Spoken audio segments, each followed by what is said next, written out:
Olá, bom dia. Você que me assiste, Deus abençoe todo o teu dia no nome de Jesus e abençoe a tua família também. Vamos orar ao Senhor. Senhor Deus, no nome de Jesus, te agradecemos por esse dia. Pedimos a Deus, se podemos pedir, pedimos a graça do Senhor. Que a bondade do Senhor esteja em nós, que o amor do Senhor esteja em nós todos os dias das nossas vidas.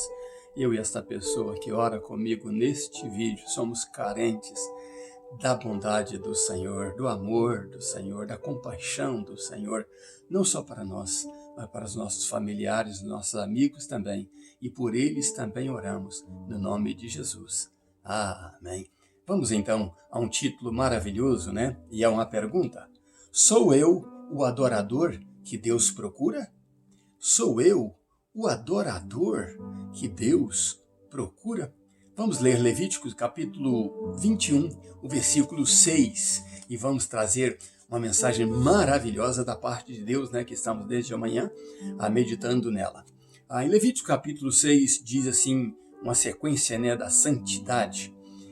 E santos sereis, ou santos serão a seu Deus, porque oferecem as ofertas queimadas do Senhor, o pão do seu Deus. Santos serão. Essa palavra em Levítico é para os sacerdotes, né? Como eles deveriam ser, como deveriam proceder. Mas nós estamos trazendo Levítico para as nossas vidas, para o nosso viver diário. E este Levítico aqui aponta para os dias da Igreja do Senhor Jesus. E eu gosto de falar desse assunto, né? O livro, né, o Velho Testamento, os livros do Velho Testamento, principalmente Levíticos, e a Igreja atual do Senhor Jesus. Então, falemos deste assunto, né? Sou eu o adorador que Deus procura? Aqui em Levíticos, né, se você assistir os meus vídeos de forma sequencial, você vai ver que o assunto-chefe dos vídeos é, né, principalmente nesse livro de Levíticos, é a santificação. A forma de adorar a Deus. Como podemos fazer para agradar a Deus? E aqui ele está falando aos sacerdotes propriamente, porque os sacerdotes é que na época queimavam, né, as ofertas ao Senhor. E Deus tinha requerimentos. E aqui em Levítico está falando quais são os requerimentos para os sacerdotes. E essas ofertas queimadas ao Senhor precisavam seguir as regras, né, os requisitos de Deus, principalmente para os sacerdotes. Mas nós vamos traçar um paralelo desse Levítico capítulo 21, versículo 6, com os nossos dias. Você vai ver que o assunto de todo o tempo aí de Levítico é a santificação, né? E Deus se agrada disso. O que ele fazia? Então ele pegava as ofertas, iria queimá-las diante de Deus. E esse termo nos chama a atenção, o pão do seu Deus, porque ele iria queimá-las a Deus. Essas ofertas queimadas, elas subiam, né? A fumaça subia, o cheiro subia e subia até chegar às narinas de Deus. O que acontece é que estas pessoas que faziam, esses sacerdotes que faziam as ofertas queimadas, precisavam ser santos. Eram especiais, separados por Deus para este serviço. Eles então iriam oferecer os sacrifícios. E esses sacrifícios precisavam ser agradáveis a Deus e chegar bem, cheirar bem as narinas de Deus, para que Deus respondesse com benevolência, né, com bênçãos ao povo. E isso tinha muitos, né, e precisava ser com muita santidade, tinha muitos requerimentos para isso, e então vemos aí os requerimentos para os sacerdotes. Se fizesse de uma forma errada, de forma imperfeita, Deus não aceitaria, seria abominável diante de Deus, e isso também profanaria o templo de Deus, o tabernáculo, né? Profanaria o nome de Deus.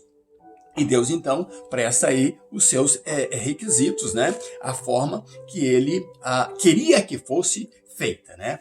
Bom, então vejamos esta aplicação para os nossos dias. Mas uma pergunta é, Deus teria fome? né? Deus teria fome para que esse ato fosse chamado o pão do seu Deus? E de que Deus, então, teria fome? Que fome seria essa, né? É engraçado que aqui percebe-se que Deus alimentava, neste termo aqui, com as narinas, né? Inalando aquelas coisas que eram queimadas, né? E aquilo ali era o alimento para o seu Deus, o pão para o seu Deus. Mas que isso aplica às nossas vidas, à igreja do Senhor Jesus. A Bíblia fala de um monte chamado Monte Gerizim. Nesse monte, Jesus estava indo em sentido a Samaria e ele resolve dar uma parada nesse monte. Ali ele encontra a samaritana. Isso está em João capítulo 4. Ele encontra a samaritana. O que acontece é que Jesus cria um diálogo com ela. Ou, na verdade, Jesus já estava ali e quem se encontra com Jesus é a samaritana. Jesus parou para descansar. O que acontece é que Jesus cria um diálogo com ela, falando de água, né? O assunto de água é um assunto que quando você começa, vai longe. Os fazendeiros do Brasil dizem que terra que tem água é terra rica por ter água. Então Jesus fala do assunto de riqueza com aquela mulher. Ele fala sobre água. Só que a mulher, ela sabia que havia uma separação entre os samaritanos e os judeus, e ela então chama Jesus a esta separação e diz: como pode tu, judeu, falar comigo? Se você fosse um pouquinho mais minucioso, se eu for um pouquinho mais minucioso, eu vou trazer à imaginação daquela mulher o seguinte: como pode um judeu falar com uma samaritana se nós somos discriminados pelos judeus como raça suja, raça imunda, raça que adora um Deus que não conhece, raça que adora a Deus de qualquer jeito, raça misturada?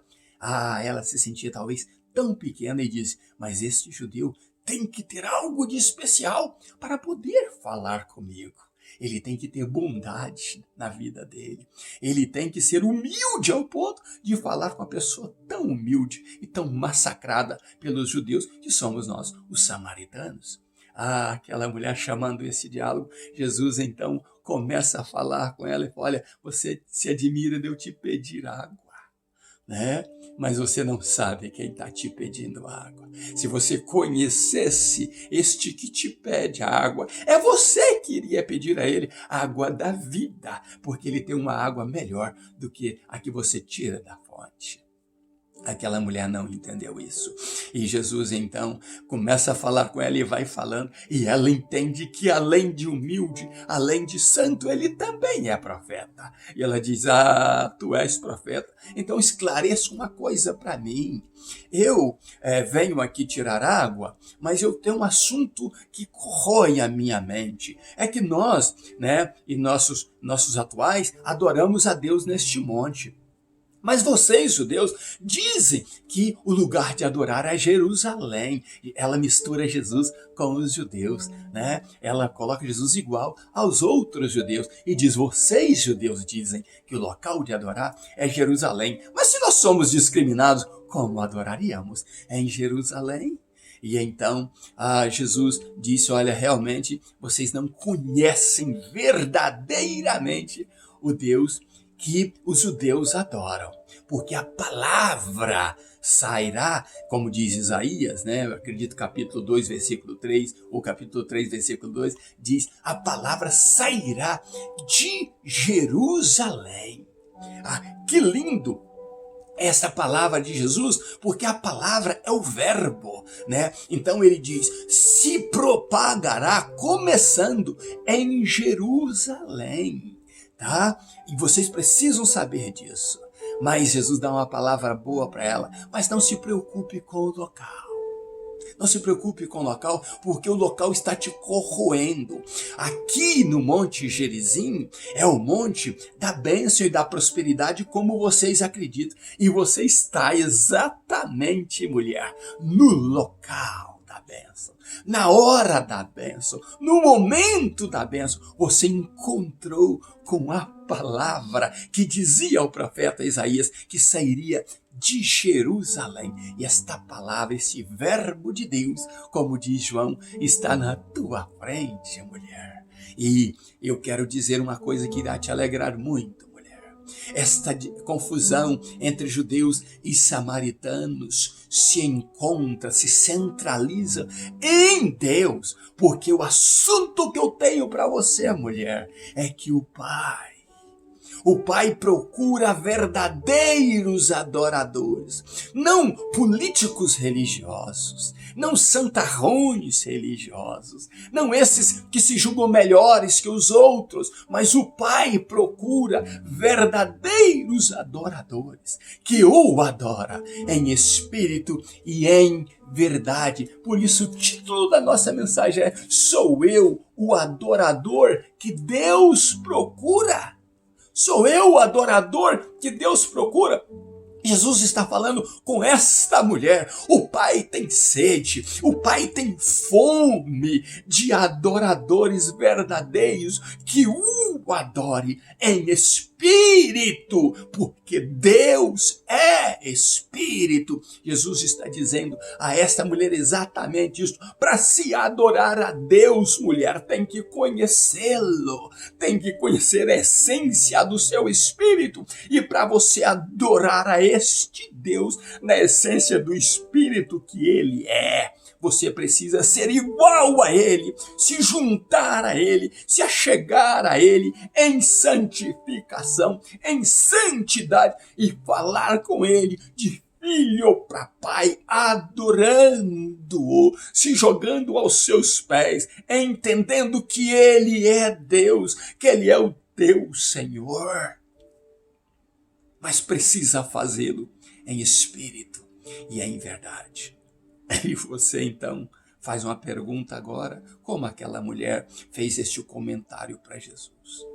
Mas como posso eu adorar a Deus? Sou eu o adorador que Deus procura? Como posso eu adorar a Deus? E o apóstolo Paulo, então, eu quero voltar você a ler a Levítico capítulo 21, versículo 6, para a gente trazer um paralelo com o que disse o apóstolo Paulo. E Levítico diz assim, eu já li: santos serão ao seu Deus, porque oferecem as ofertas queimadas do Senhor, o pão do seu Deus. Santos serão. Vamos ver o que o apóstolo Paulo diz em Romanos, capítulo 12, o versículo 1 ao 3. Portanto, já não diz aos sacerdotes, ele diz agora aos irmãos, a todos da igreja do Senhor Jesus. Ele diz, portanto, rogo-vos, eu clamo a vocês, eu digo a vocês com muita intenção em dizer, com muito peso no que digo. Eu digo a vocês, eu rogo a vocês, irmãos, pela compaixão de Deus, porque Deus, ele é apaixonado em encontrar pessoas desta forma. Estava dizendo Paulo, que apresenteis os vossos corpos. Como? Você deve apresentar o teu corpo, que agora é templo do Espírito Santo e não pode ser profanado.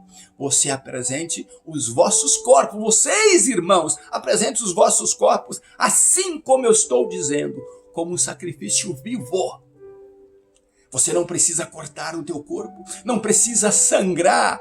Deus quer que você se ofereça como um sacrifício, queimando no altar dele, mas vivo, não é morto. Lembra da mensagem de ontem?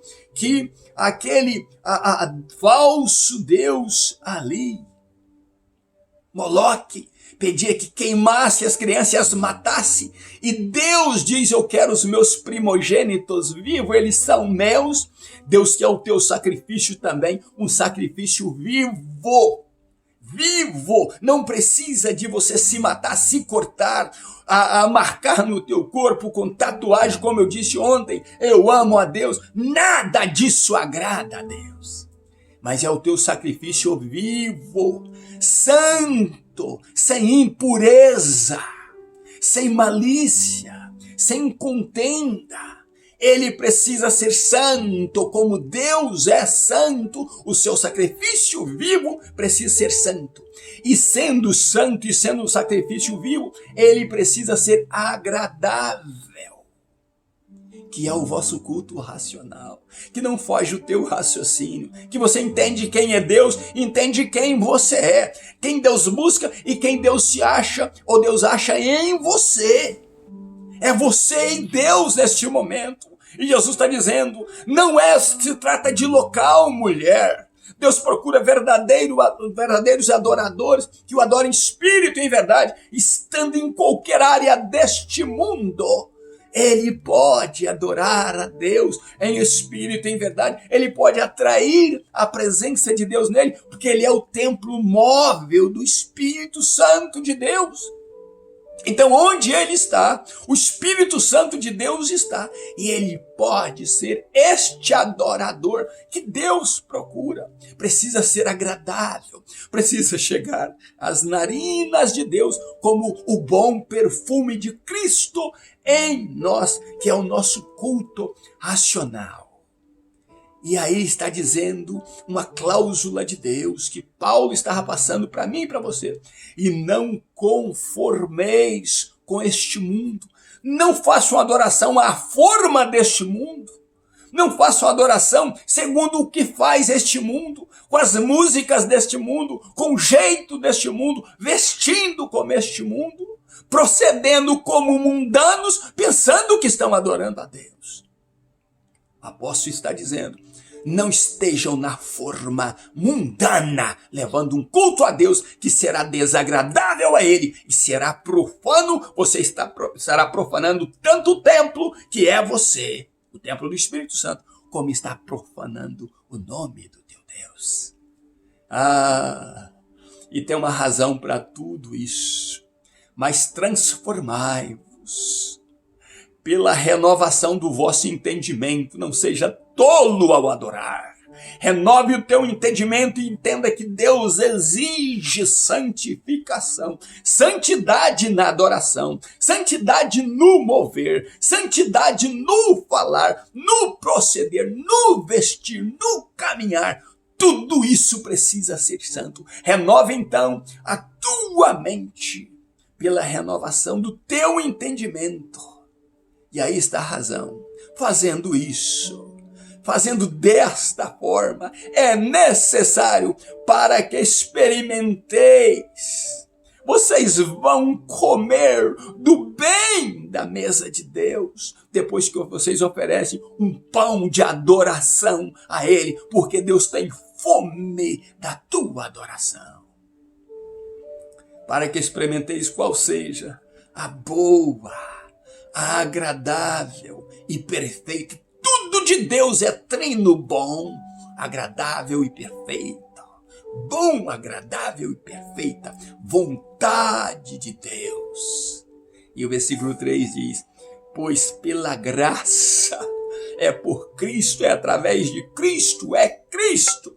Pela graça é-me dada, ou pela graça que é-me dada, digo a cada um dentre vós, que não saibais mais do que convém saber, mas saibam com moderação, conforme a medida da fé que Deus repartiu a cada um.